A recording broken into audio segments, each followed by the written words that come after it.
Hey, Ursula here. I bet you thought I wasn't coming back with the garden yet this year. I'm doing this so hopefully I stick to my word. I'm trying to get this hedge trimmed. And today, I don't know if you can see it, but I can see where I cut and all the way down. And we'll see if I can't get around that side and along the back edge.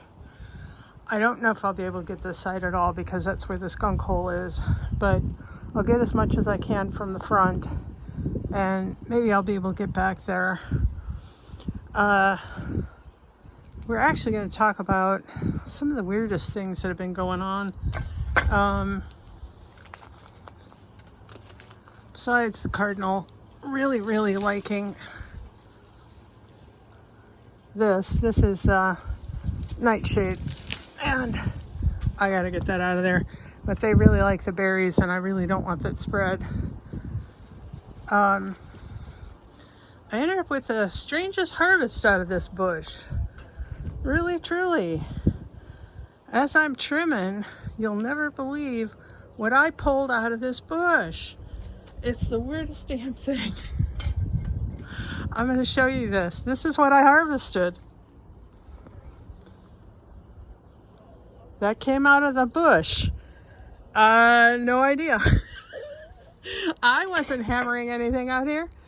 I don't work out here. If I was hammering something, it'd be in the back where I have a sawhorse and a shop. So I got a hunch this belonged to somebody who was roofing at some point. And they dropped it probably off the roof and it fell into the bush. So you never know what you're going to find when you trim your hedges. I will tell you that. All right, so usually I trim this back in June and then again in November. But it's November, so we're just going to trim it now since we didn't get to it in June because of the skunk. The skunk is still kicking around. He was out last night around 11 o'clock at night. As you can see by the neighbor's tree, we're in full fall. We've had several frosts that sneak through back this way.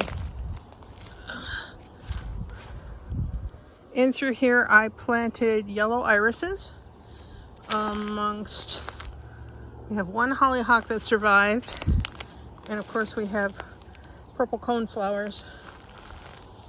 And this is one of the irises coming up, and this is quackgrass, and I've got to get at that and just keep that under control. I'm putting cardboard down on the path. You see more, and then I'm going to cover it in wood chips.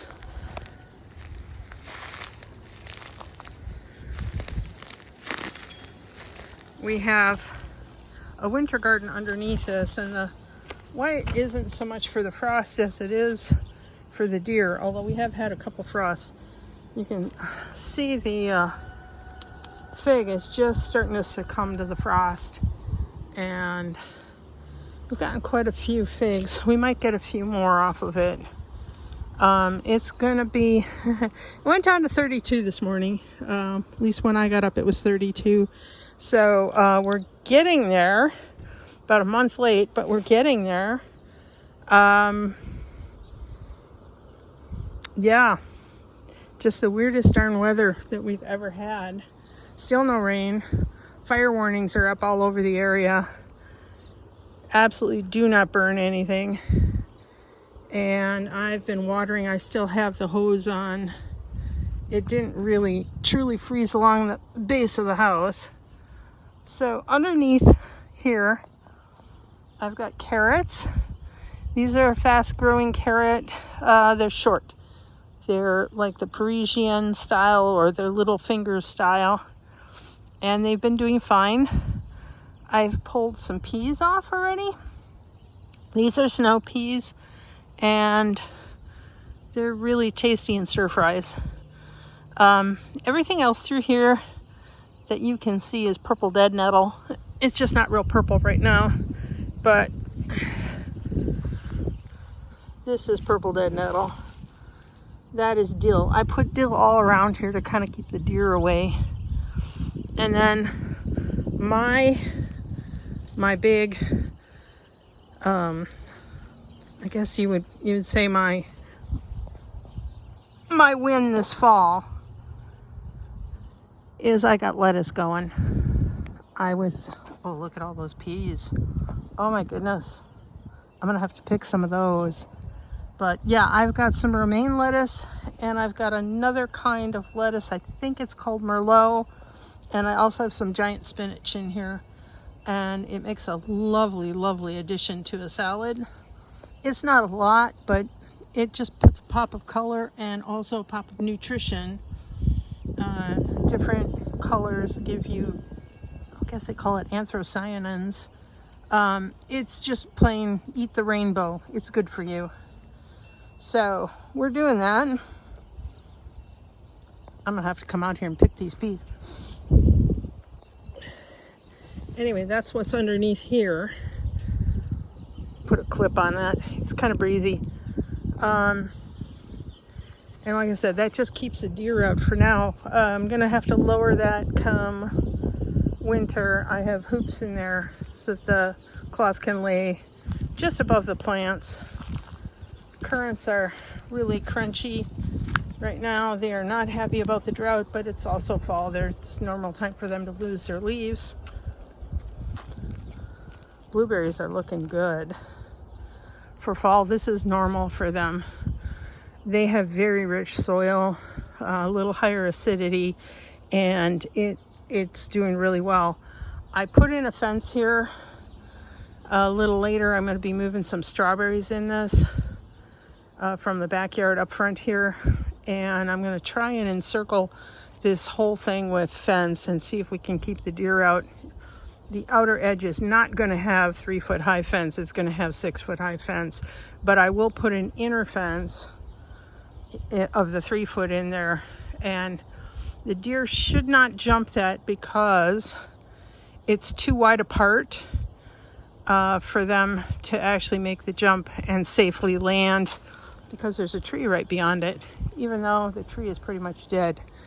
The woodpeckers love this tree, and they actually hollowed out a section for a nest in here.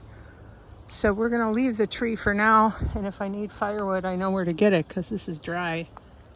The only other thing I wish I could do that I probably won't be able to is I'd like to actually make the pine tree look like come to a point at the top instead of like having a crown on the top. The birds don't mind, but I'd like something a little more Christmassy, and that way if I decide to hang lights up, I can. So that's it from the front yard. See, the tomatoes are all down. We're working on trees right now, like I said, trimming for the most part, and deer protection for the winter. We're putting things like this around the trees. I got a couple more to do yet. The quince doesn't need it. It holds its own. It's got some really nasty thorns, and the deer don't like it, which I'm very pleased about. Anyway, take care, everybody. Have a good weekend and a good coming week.